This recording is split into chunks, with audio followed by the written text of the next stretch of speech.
We don't have time for an introduction. I made 50 floors. I'm going to go through them in 5 minutes. Okay, let's go. So this is just a simple coarse dirt floor with grass around it.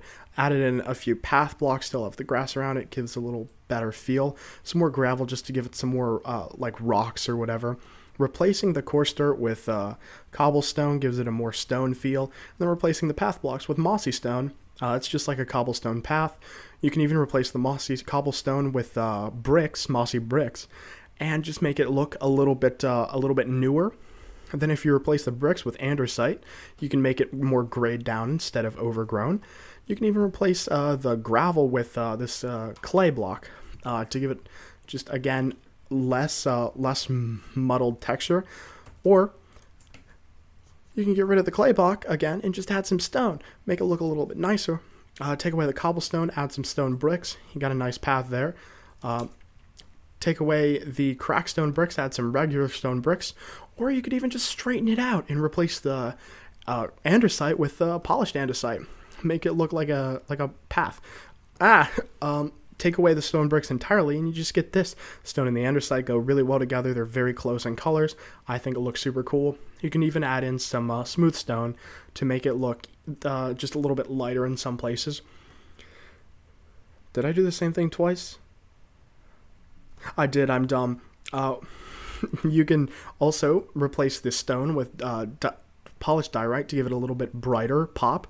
And you can replace the polished andesite with regular diorite, and then you have like a white floor. Replacing the smooth stone with this concrete powder, white concrete powder, gives you an even brighter white floor, but still with some dings and imperfections in it. And then if you replace the diorite with smooth quartz, you get a much brighter floor. A little bit of a pink comes through with the smooth quartz, I think. And then replacing the polished diorite with one of our new blocks, the quartz stone brick, or quartz brick, I don't know.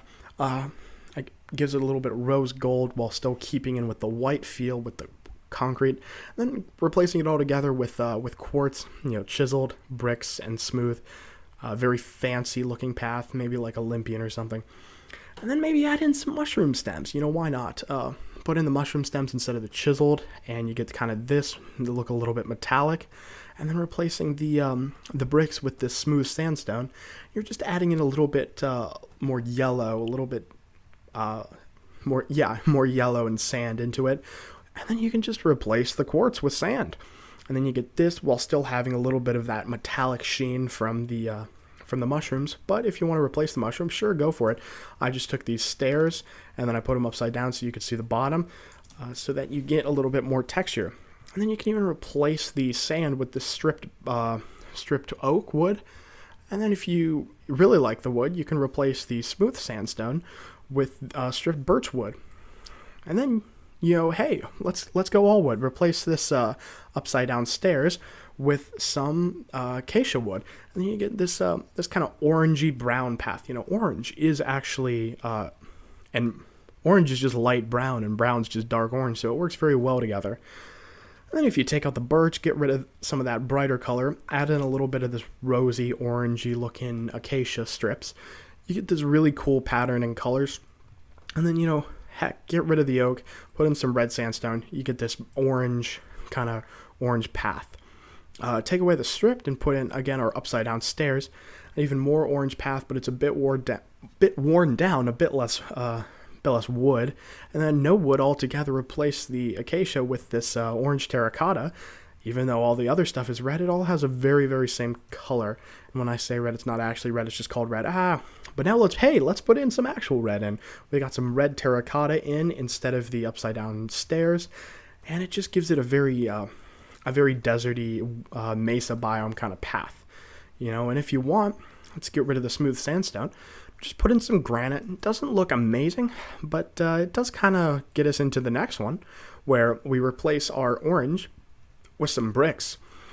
Keeping the red, we have a bit of a salmon colored, a pinkish reddish bit here, and then get rid of the red terracotta and just put in some regular granite. Kind of looks nice, like a granite or brick path that's been broken up. But we could replace the bricks with these, I think they're they're jungle planks, and it has a very cool look to it. And then, skipping all of tradition, just going straight into the new basalt. We got all the different kinds of basalt here, all two, but they're flipped different ways to make it look cool. And what's interesting is these actually have the cobblestone pattern. I'm getting distracted. It's been 5 minutes. I'm sorry.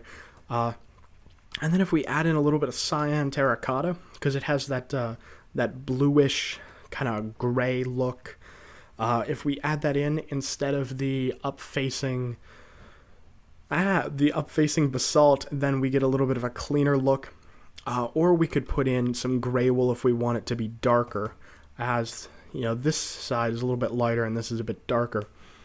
If we replace the gray wool though with blackstone, it looks super cool because blackstone and basalt actually have very similar, if not the same, I think, textures. I don't know, I may have like variated textures on, but very similar, and it gives it a nice dark gray feel. If you want to go even darker though, replace the sideways basalt, the polished basalt, with this polished blackstone. It looks really cool. Has, again, that little bit of a blue tint to the black. And then you get a dark path. If you want it even darker though, put in some stone bricks in there instead of any basalt, and you have a pure blackstone path. Now for this, we're just taking out some of the polished blackstone, putting in some cracked blackstone bricks to make it just a little bit more worn down. And then here we're taking out the blackstone and replacing it with gilded blackstone, just because it has a really nice kind of sheen to it. Looks really fancy. Even fancier though is adding in like blocks of gold instead of our cracked blackstone. Then we have the gilded blackstone, actual blocks of gold in our path. Follow the golden brick road, I guess. I don't know. But if you don't really like the gold or don't have the riches for it, feel free to put in some wart planks, because this is like a bluer shade of black. I know that sounds really weird, but it does have a very cool look to it with the kind of cyan blue and the black. Even more cyan blue and black is if you mix in a little bit of nether wart with that instead of the gilded blackstone, and then you have more blue and less black. And heck, throw some prismarine in there. You'll get a really cool changing color effect, and it'll still be in that blue category. And just why not throw even more prismarine in there? It looks cool. You still have this nether wart, kind of giving it a little bit darker, but everything else is a little bit brighter. And that wasn't 5 minutes. It was 7 minutes and 22 seconds.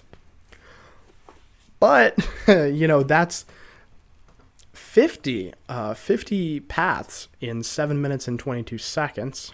That's on average 8.8 seconds per path. I may have gone a little bit fast and freaked out there, but it's whatever. It's cool. This was just an experiment. If you guys want to see more paths, maybe at a slower rate, I do have some more ideas that I'd be 100% willing to put out a video on, and I probably definitely will sometime in the future. That just about wraps this video up. Don't want to make it longer than it already is.